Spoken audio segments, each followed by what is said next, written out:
இதெல்லாம் கவனிக்கிறதுக்கு தான் நமக்கு அந்த ஸ்பீட் கண்ட்ரோல் தேவை. நம்ம இஷ்டத்துக்கு அழுத்திட்டு அங்கே போய் பிரேக் அடிக்கிறது வேஸ்ட். யார் ஒருத்தர் அதிகமாக பிரேக் அடித்து வண்டி ஓட்டுறாங்களோ அந்த டிரைவிங் வந்து சரியில்லைன்னு அர்த்தம். பிரேக்கே அடிக்காமல் ஸ்லோ ஸ்பீடில் ஓட்டுறாங்க பாருங்க, அதுதான் குட் டிரைவிங். வண்டிக்கும் சேஃபு, நமக்கும் சேஃப்.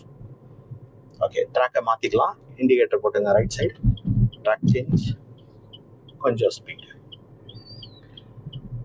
இப்போ இண்டிகேட்டர் ஆஃப் பண்ணிவிட்டு இந்த லாரியை அப்படியே ஃபாலோ பண்ணுங்க.